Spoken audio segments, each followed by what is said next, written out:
মমতা নামে একজন টাকলি মহিলা কোথাও চলে যাচ্ছিল। তখনই সে হঠাৎ এক গরুকে দেখতে পায়। গরুটার পাশে একটা ছোট বাছুর ছিল যে কিনা কাঁদছিল। মমতা দৌড়ে সেই গরুটার কাছে যায় এবং জল পান করায়। গাই মাতা, কি হয়েছে আপনার? আপনার এই অবস্থা কি করে হলো? কেউ আমার সাথে খুব বাজে কাজ করেছে। গর্ভাবস্থায় আমাকে আঘাত করেছে। এই জন্য আমার বাচ্চাকে জন্ম দিতে আমার এই অবস্থা হয়ে গেছে। এখন আমি আর বাঁচবো না। এমন বলবেন না, আপনি ছাড়া আপনার বাছুরের কি হবে? তুমি খুব ভালো মনের মানুষ মনে হচ্ছে। সম্ভব হলে আমার বাছুরের খেয়াল রেখো। যে আমার সাথে এরকম করেছে সে কখনো খুশি হবে না। এই বলে গরুটি সেখানে মারা যায়। মমতা কি বাছুরটিকে তার সঙ্গে নিয়ে যাবে? গরুটি কি তার ন্যায় বিচার পাবে? আসলে কে করেছিল গরুটির সাথে এরকম? এসব জানতে হলে গল্পটিকে প্রথম থেকে জানতে হবে। কোনো বাড়ির নিচতলায় মমতা তার স্বামী বিনোদের সঙ্গে থাকতো। ঘরেই তার ডেলিভারি চলছিল। মিস্টার বিনোদ, কিছুক্ষণের জন্য আপনি বাইরে যান, কিছুক্ষণের মধ্যে আপনাকে খুশির খবর দেব। বিনোদ বাইরে চলে আসে। ওপরতলায় বিনোদের বাবা মা এবং দাদা বৌদি থাকতো। তার বৌদি রাধিকার চুল অনেক লম্বা এবং ঘন ছিল। দুই শাশুড়ি বৌমা ব্যালকনিতে দাঁড়িয়েছিল। কি হলো দেওরজি, এবার তো আশা করা যায় খুশির খবর পেয়ে যাব। হ্যাঁ বৌদি, ভগবানের কাছে এই প্রার্থনাই করছি। বিনোদ বাইরে দাঁড়িয়ে অপেক্ষা করতে থাকে। কিছুক্ষণ বাদে নার্স এবং ডাক্তার বাইরে আসে। বিনোদবাবু, ক্ষমা করুন, এইবারও আপনার বাচ্চাকে বাঁচাতে পারলাম না। এই বলে ডাক্তার তার টিমের সঙ্গে বাইরে চলে যায়। বিনোদ খুব দুঃখী হয়ে যায় এবং তখনই তার মা ব্যালকনি থেকে বলে, এই জন্য আমি দুই ভাইকে আলাদা করে দিয়েছিলাম, যাতে তোর বউয়ের নজর আমার বড় বউয়ের ওপর না পড়ে। তোর টাকলি বউ 1 নম্বরের কলঙ্কিনী। 3 বার গর্ভবতী হয়েও পেটেই ওর বাচ্চা মারা যায়। আমি তো বলি ওকে ছেড়ে দে। আরে মা, এতে মমতার কি দোষ? আমি ওকে ছাড়তে পারবো না, ও আমার স্ত্রী হয়। বিনোদ ঘরে আসার সঙ্গে সঙ্গে মমতা খুব জোরে জোরে কাঁদতে থাকে। বিনোদ, মনে হয় আমাদের ভাগ্যে সন্তান সুখ নেই। মনে হয় আমি আগের জন্মে কোনো পাপ করে ফেলেছিলাম। আরে এসব ভেবো না মমতা, আমি তোমার সঙ্গে আছি। একদিন ভগবান আমাদের নিশ্চয়ই কৃপা করবেন। এভাবেই সময় চলে যাচ্ছিল এবং দেখতে দেখতে রাধিকা গর্ভবতী হয়ে যায়। তার স্বামী বিক্রম এবং শাশুড়ি খুব খুশি হয়। যাক, দেরি হলেও যেন সবকিছু স্বাভাবিক হয়। আমি নিশ্চিত আমাদের সন্তান ঠিক তোমার মতোই ফুটফুটে আর সুন্দর হবে। ওরও তোমার মতো লম্বার ঘন কালো চুল হবে, দেখো। এটাও কোনো বলার কথা আছে নাকি? আমি ওই টাকলি বউয়ের মতো কলঙ্কিনী নাকি? আমার আদরের বউ, এই খুশির সময় ওই কলঙ্কিনীর নাম নিও না একদম মুখে। চলো এই খুশিতে উৎসবের প্রস্তুতি নিই। রাতে তার শাশুড়ি পুরো প্রতিবেশীদের নিমন্ত্রণ করে। সব প্রতিবেশীরা সেই পার্টিতে আসে। নিচে রাধিকার দেওর এবং দেওরের বউ নিজেদের মধ্যে কথা বলছিল। বিনোদ, আজকে দাদা বৌদির জন্য কত খুশির খবর। চলো আমরা ওদের শুভেচ্ছা জানিয়ে আসি। মমতা, তুমি কোন মাটি দিয়ে তৈরি গো? মা, দাদা, বৌদি সব সময় তোমার নিন্দা করে, আর তুমি ওদের শুভেচ্ছা জানাতে চাও? পরিবারের মধ্যে তো ঝগড়াঝাটি হয়, তাই বলে তো এমন নয় যে ওরা আমার শত্রু হয়ে গেল। হ্যাঁ, আর কি, তুমি যেতে চাও তো চলো। বিনোদ এবং মমতা তৈরি হয়ে ওপরের ফ্লোরে চলে আসে। তখনই তার শাশুড়ি বলে, রাধিকা, তুমি ভেতরে যাও। এই কলঙ্কিনীর নজর যেন তোমার ওপর না পড়ে। এই টাকলি বউ তো তোমারই বউ, তাহলে তুমি কেন এরকম বলছো? আমি ওকে আমার বউ মানি না। যবে থেকে এই বাড়িতে এসছে ঝগড়া লেগেই আছে। 3টে বাচ্চাকে খেয়ে নিয়েছে। আমার বড় বউ গর্ভবতী হয়েছে, ওর বাচ্চাকেও খেতে এসেছে। আরে মহারানী, তোমার মাথা থেকে ঘোমটা তো ওঠাও, বাকিদের দেখতে দাও যে তোমার টাক কেমন লাগছে। বৌদি, এ তুমি কি বলছো? নিজের পরিবারের লোক কি অসম্মান করছো? এই বলে রাধিকা মমতার কাছে আসে এবং মাথা থেকে ঘোমটা সরিয়ে দেয়। তার টাক মাথা দেখে সবাই হাসতে থাকে। এদিকে রাধিকা তার নিজের চুল বিছিয়ে দেয়। বড় বউয়ের চুল তো কত লম্বা আর ঘন, আর ছোট বউকে দেখো পুরো টাক মাথা। তোমাকে তো ন্যাড়া হওয়ারও দরকার নেই। আমার বড় বউ তো লাখে একজন। ওর মতো লম্বা ঘন চুল এ পাড়ায় কারুর নেই। যখনই ওর টাক মাথা দেখি আমার বমি পেয়ে যায়। বৌদিকে শুভেচ্ছা জানানোর খুব ইচ্ছে ছিল না তোমার? আর অপমানিত হবে নাকি এখান থেকে যাবে তুমি? বাবা, অপমান তার হয় যার মান সম্মান থাকে। একজন টাকলি মহিলার কোনো মান সম্মান নেই। এই সব শুনে মমতার চোখ দিয়ে জল পড়তে থাকে। বিনোদ তার হাত ধরে এবং তাকে নিচের ঘরে নিয়ে আসে। এভাবে সময় যাচ্ছিল এবং বিনোদ ও মমতা তার মা এবং দাদা বৌদির দিকে তাকানোই বন্ধ করে দেয়। যদি রাস্তায়ও কোথাও দেখা হয়ে যেত, তারা দুজন রাস্তা বদল করে নিত। তারপর একদিন বিনোদ, আমি একটু বাজারে যাচ্ছি, ওখানে আমার স্কুলের বন্ধুরাও আসবে। তখনই বিনোদের নজর বাড়ির বাইরে যায়। তার বৌদি রাধিকা সেজেগুজে কোথাও বাইরে যাচ্ছিল। মমতা, তুমি এখন কোথাও যাবে না। বৌদি এখন একাই বাজারে গেছে, কারণ দাদা অফিসের কাজে বাইরে গেছে। বৌদি ফিরে আসার পর তারপর তুমি না হয় বাইরে যেও। আমি চাই না তোমরা দুজন একে অপরের মুখোমুখি হও। আরে এর কি মানে আছে যে ও বাজারেই যাচ্ছে? আরে মমতা, রাস্তা তো একটাই, তাই না? বিনোদ বাড়ি থেকে কোথাও যায় না যাতে মমতা কোথাও বেরোতে না পারে। সন্ধেবেলা দেখে তার বৌদি বাড়ি ফিরে আসছে। আজকাল রাস্তায় খুব পশু পাখি বেশি হয়ে গেছে, আমার হাত থেকে ছিনিয়ে নিল সবজি। এসব পশু পাখিদের জন্য সরকারের কিছু করা উচিত। এই সব বলতে বলতে রাধিকা ওপরে চলে যায়।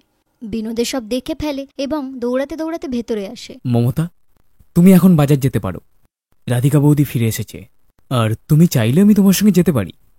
আরে না না, ওখানে আমার ছোটবেলার কিছু বান্ধবীরা আসবে, ওদের সাথে আড্ডা মারবো। ঠিক আছে, যাও, কিন্তু তাড়াতাড়ি ফিরে এসো, আজ আমার নাইট ডিউটি আছে। এই বলে মমতা সেখান থেকে চলে যায়। কিন্তু সে যখন মার্কেট থেকে ফিরছিল তখন সে একটা দুঃখী গরুকে দেখতে পায়। সে তাড়াতাড়ি গরুটির কাছে আসে এবং তাকে জল পান করায়। গাইমাতা, আপনার কি হয়েছে? আপনার এই অবস্থা কি করে হলো? কেউ আমার সাথে খুব খারাপ করেছে, গর্ভাবস্থায় আমাকে আঘাত করেছে, এই জন্য বাচ্চাকে জন্ম দিতে আমার এই অবস্থা হয়েছে। এবার আমি আর বাঁচবো না। এরকম বলো না, তুমি ছাড়া তোমার বাছুরের কি হবে? তোমাকে দেখে খুব ভালো মনের মানুষ মনে হচ্ছে, সম্ভব হলে আমার বাছুরের খেয়াল রেখো। যেই আমার সাথে এরকম করেছে সে কখনো খুশি হবে না। এই বলে গরুটি সেখানে প্রাণ ত্যাগ করে। বাছুরটা জোরে জোরে কাঁদতে থাকে। চিন্তা করো না সোনা, আজ থেকে আমি তোমার মা, চলো আমার সাথে। মমতা ওই বাছুরটিকে নিয়ে তার বাড়ি চলে আসে। ব্যালকনি থেকে শাশুড়ি বউ দেখতে থাকে। মা, দেখেছো, আমাদের এই নামকরা সোসাইটিকে ও খারাপ বানিয়ে দেবে। গরুটিকে নিয়ে আসার কি দরকার ছিল? আর ওর যা করার ইচ্ছা করতে দাও, ওর দিকে দেখতে হবে না। যাই হোক, বিনোদ তখনই বাইরে চলে আসে। আরে মমতা, তুমি বাজারে সবজি কিনতে গিয়েছিলে নাকি বাছুর আনতে? কেউর মায়ের সাথে খুব বাজে কাজ করে, ও বেচারি দুনিয়া ছেড়েই চলে যায়। মমতা, আমি তোমাকে নিয়ে গর্ব করি। আজ থেকে আমরা একে আমাদের সন্তানের মতো পালন করব। আমি ওর জন্য দুধ নিয়ে আসছি। তারপর সেই বাছুর তাদের সাথে খুশিতে থাকতে থাকে। বিনোদ আর মমতা কখনো সেই বাছুরের সাথে ঘরে, কখনো বা বাইরে খেলা করত। এসব রাধিকার মোটেই ভালো লাগছিল না। তারপর একদিন, মা, এই বাছুর তো সারা জায়গা নোংরা করে রাখছে। আরে খেলতে দাও না, শুধু তো একটা বাছুরই, আমরা তো ওপরে থাকি, ওপরে তো নোংরা করছে না। অর্ধেক রাতে রাধিকা চুপি চুপি নিচে আসে। বাছুরটি ঘরের বাইরে খুঁটি দিয়ে বাঁধা ছিল। রাধিকা তাকে খুঁটি থেকে মুক্তি করে এবং সেখান থেকে তাড়িয়ে দিতে থাকে। চল যা এখান থেকে যা, নয়তো খুব মারবো, যা এখান থেকে। এ তো কিছুতেই নড়ছে না। তখনই বাছুর জোরে জোরে ডাকতে থাকে। তার আওয়াজ শুনে বিনোদ, মমতা এবং তার মা সেখানে চলে আসে। বৌদি, এটা তুমি কি করছো? আমার এই নোংরা পশুদের একদম পছন্দ নয়, ও এখানে কিছুতেই থাকবে না। তারা নিজেদের মধ্যে ঝগড়া করতে থাকে। তখনই সেখানে বাছুরের মা, অর্থাৎ সেই গরুর আত্মা উপস্থিত হয়। আমার বাছুরকে হাত দেবে না, সেই দিন এই মহিলাই আমার পেটে লাথি মেরেছিল, এই জন্য আমি এই দুনিয়া ছেড়ে চলে যাই, তোকে তোর অপরাধের শাস্তি পেতেই হবে। এই বলে গরুর আত্মা সেখান থেকে অদৃশ্য হয়ে যায়। রাধিকার পেটে ব্যথা শুরু হয় এবং সে সেখানে একটি কালো গরু প্রসব করে। সবাই অবাক হয়ে যায়। দেখতে দেখতে রাধিকার সব চুল পড়ে যায় এবং সে টাকলা হয়ে যায়। আর এদিকে মমতার চুল লম্বা এবং ঘন হয়ে যায় এবং সেই বাছুরটি মানুষের বাচ্চায় রূপান্তরিত হয়। আজ তুই তোর কর্মের ফল পেয়েছিস, গরু আমাদের মাথার, তুই ওর পেটে লাথি মেরেছিস, বেরিয়ে যা। তার শাশুড়ি তাকে বাড়ি থেকে বার করে দেয়। মমতা সেই বাছুর এবং তার সন্তানের সঙ্গে খুশিতে থাকতে থাকে। তার শাশুড়িও এখন তাকে যথেষ্ট সম্মান দিতে থাকে। রাকেশ, আমরা জানি বড় বৌমা যাওয়ার পরে তুই ভেতরে ভেতরে দুঃখে থাকতিস, কিন্তু যদি তুই বিয়ে করতে চাইতি তো আমাদের বলতে পারতি, আমরা হাসি খুশিতেই তোর বিয়ে দিতাম। চলো ভাইয়া, কোনো ব্যাপার নয়, বিয়ে করেছো এ তো ভালো কথা। আমার একটা বড় বৌদি হলো, কিন্তু অন্তত ওর ঘোমটা তো তোলো। হ্যাঁ বড় যা, তোমার ঘোমটা তো তোলো। বৌদি, ওটাই করব যেটা তুমি চাও, আমরাও দেব। একবার তো তোমার ঘোমটা উঠিয়ে নাও। কেন তোমরা ওকে বিরক্ত করছো? আমার স্ত্রী অনেক সংস্কারী, ও কারোর সামনে ঘোমটা তোলে না। রাকেশ তার বউকে নিয়ে তার ঘরে চলে যায়। সবাই অবাক হয়ে যায় কারণ সে ঘোমটা ওঠায়নি। রাতে দুই যা খাবার বানাচ্ছিল, তখন ছোট যা রাধিকা বলে, আরে দিদি, এখানে তো আমি ছাড়া আর কেউ নেই, অন্তত আমাকে তো মুখটা দেখাও। আমি একবার বলে দিয়েছি না, আমি ঘোমটা তুলবো না তো তুলবো না। যদি আমি ঘোমটা ওঠাই তাহলে তোমার পায়ের তলা থেকে মাটি সরে যাবে। এরকম ভাবেই মোটামুটি 15 দিন কেটে যায়, কিন্তু রাধিকার বড় যা ঘোমটা ওঠায় না। আসলে ঘোমটার আড়ালে কে ছিল, সে তার ঘোমটা কেন ওঠাচ্ছিল না, আর ঘোমটা ওঠানোর পরে ওই বাড়ির কি হবে, এই সব জানার জন্য আমাদের গল্পতে একটু পিছোতে হবে। রাঘব আর রাকেশ 2 ভাই ছিল। বড় ভাই রাকেশের বউ অনেক আগেই মারা যায়। একদিন ছোট ভাই রাঘবের জন্য তারা মেয়ে দেখতে যায়। সম্বন্ধীজি, আপনি আপনার মেয়েকে খুব ভালো শিক্ষা দিয়েছেন। রং যদিও শ্যামলা, কিন্তু মনের দিক থেকে খুব সুন্দর। সন্ধান বাবু, রাধিকাকে তো আমি পালন করেছি। মমতা তো রাধিকার সৎ মা। আরে হ্যাঁ হ্যাঁ, ঠাকুরমশাই তো বলেছিল এই ব্যাপারে, আমি তো ভুলেই গেছিলাম। রাধিকার সৎমা খুব ফর্সা ছিল আর দেখতেও খুব সুন্দরী ছিল। রাঘব, তোমার তো শাশুড়ি রাধিকার থেকে অনেক বেশি সুন্দরী। এই বয়সেও কিন্তু উনি নিজেকে বেশ মেনটেন করে রেখেছে। হ্যাঁ, তো কয়েকদিন পরেই রাঘব আর রাধিকার বিয়ের দিন চলে আসে। বিদায়ের সময় রাধিকা খুব কাঁদছিল। সবাই রাধিকাকে চুপ করাতে যায়, কিন্তু সে চুপ করার নামই নেয় না। তখন মমতা বলল, আমার মনে হয় রাধিকার ঘর ছাড়তে খুব কষ্ট হচ্ছে। এমনটা করি আমি নিজেই রাধিকার সঙ্গে চলে যাই, আর কিছুদিন ওর সঙ্গেই থাকব। আসলেই সম্বন্ধীজি ঠিকই বলছেন। তো এইভাবে রাধিকার সঙ্গে ওর সৎমা মমতাও তার শ্বশুরবাড়ি চলে যায়। ফুলশয্যার রাতে। রাধিকা, তুমি ঘাবড়িও না। আমাদের পরিবারে একে অপরকে খুব ভালোবাসে। আমি জানি রাঘব, শাশুড়িমার স্বভাব দেখি আমি বুঝতে পেরে গেছি যে এই পরিবারে কতটা ভালোবাসা থাকবে। পরের দিন সকালে রাধিকা সবার জন্য নাস্তা বানায়। বৌমা, তোর হাতে তো অদ্ভুত জাদু আছে। সত্যি বৌমা, তোমার হাতে জাদু আছে। চলো, আমার খাওয়া হয়ে গেছে আর আমি কাজে বেরোচ্ছি। আর রাঘব, তুমি কিন্তু 1 সপ্তাহ কোম্পানিতে যাবে না। বউয়ের সাথে একটু সময় কাটাও, কাজ আমি সামলে নেব। হ্যাঁ ঠিক আছে ভাই। এই বলে রাকেশ কাজে বেরিয়ে পড়ে। দুপুরের সময় মমতা একলা বোর হতে থাকে। এদের ঘর তো বড় মহলের থেকে কম নয়। রাধিকার মতো কালো মেয়ের বিয়ে এরকম কোটিপতির ঘরে হয়ে গেল। কপাল ভালো ওর, আমার কপালেই বুড়ো লেখা ছিল। রাতে রাকেশ কাজ থেকে ফেরে। খাওয়া দাওয়া খাওয়ার পরে সবাই নিজের নিজের ঘরে চলে যায়। তখন মমতা চুপি চুপি রাকেশের ঘরে চলে আসে। কি হয়েছে? তোমার কি কিছু প্রয়োজন? হ্যাঁ, চাই তো বটেই। আপনি কি দিতে পারবেন? এমন কি জিনিস যেটা আমি দিতে পারবো না? একটা সুন্দরী যুবতী মেয়ে আপনার ঘরে এলো আর আপনি জিজ্ঞেস করছেন কি দিতে হবে। এইসব কি কথা বলছো তুমি? দেখো রাকেশ, আমি জানি তোমার গোটা পরিবার খুব সংস্কারী, তাই তুমি এরকম বলছো। কিন্তু আমি জানি যে যৌবনে যদি বউ চলে যায় তো কেমন লাগে। আমারও বিয়ে একটা বুড়ো লোকের সঙ্গে হয়। ও তো আমাকে কোনো খুশি দিতে পারে না, কিন্তু আমরা দুজন একে অপরের প্রয়োজন মেটাতে পারি। তুমি তো আমার ব্যাপারে ওটা জেনে গেছো, যেটা আমার পরিবার এখনো অবধি জানতে পারেনি। আমি সব সময় আমার পরিবারের জন্য লেগে থাকি, কিন্তু আমার ব্যাপারে কেউ কোনোদিন ভাবেনি। তো ঠিক আছে, আজকে থেকে আমরা দুজন একে অপরের সাহারা হব। এবার রাকেশ আর রাধিকার সৎমা চুপি চুপি দেখা করতে থাকে। তখনও কেউই তাদের সম্পর্কের উপর কোনো সন্দেহ করেনি। তারপর একদিন তারা কোনো বাগানে একলা দেখা করে। এই লোকটার সঙ্গে আমি কতদিন এরকম করে ঘুরতে থাকবো? মমতা, আমি বুঝতে পেরে গেছি তুমি কি ভাবছো।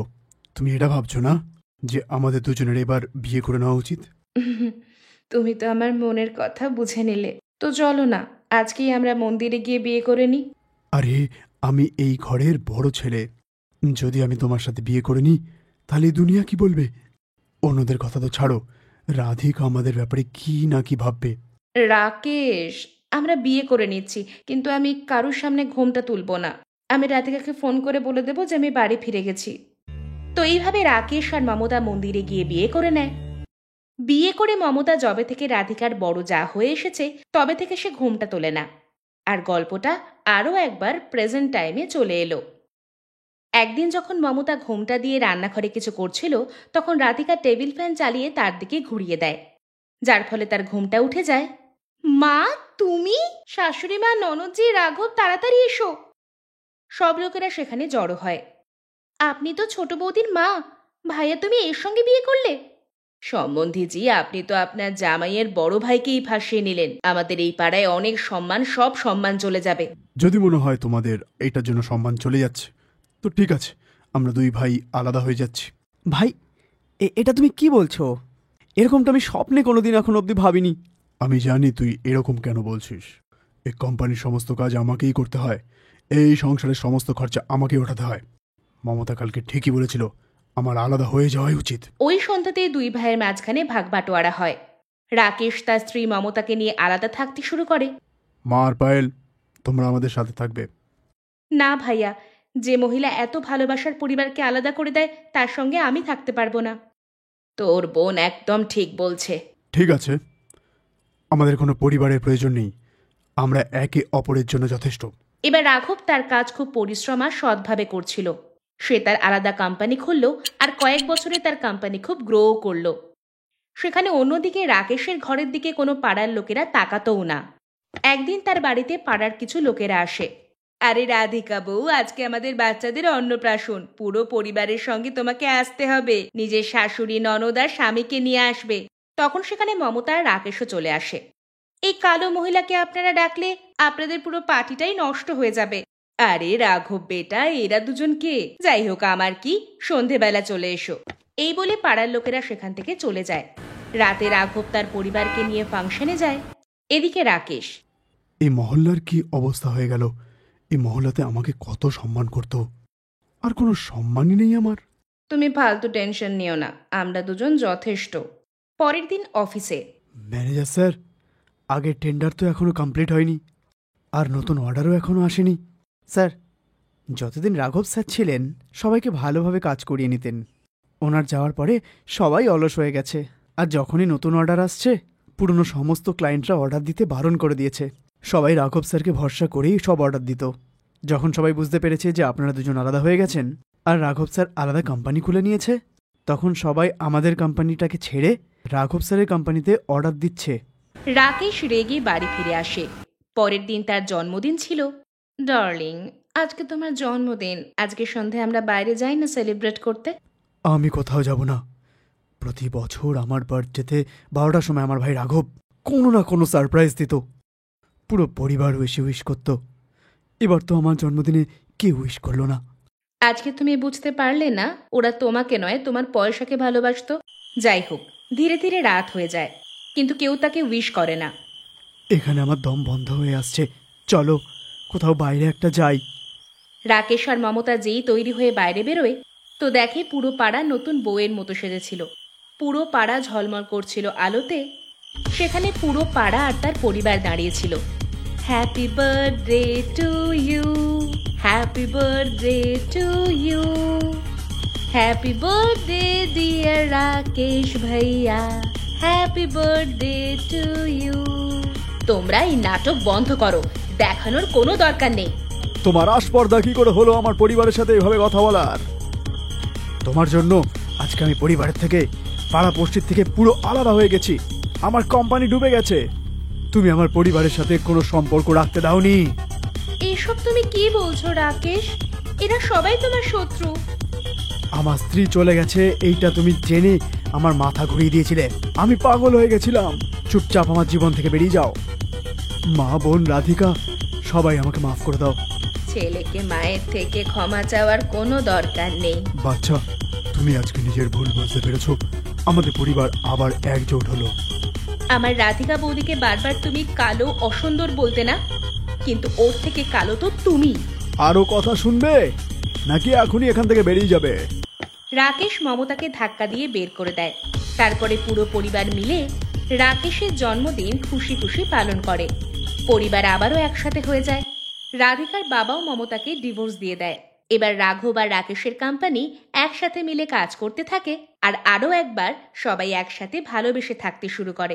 दोस्तों, आप सभी इस वीडियो पर अपनी माँ की लंबी आयु के लिए कमेंट में आई लव माँ जरूर लिखें। दुर्गा माँ जरूर आपकी इच्छा पूरी करेंगी। और हाँ, इस वीडियो को लाइक जरूर कीजिएगा।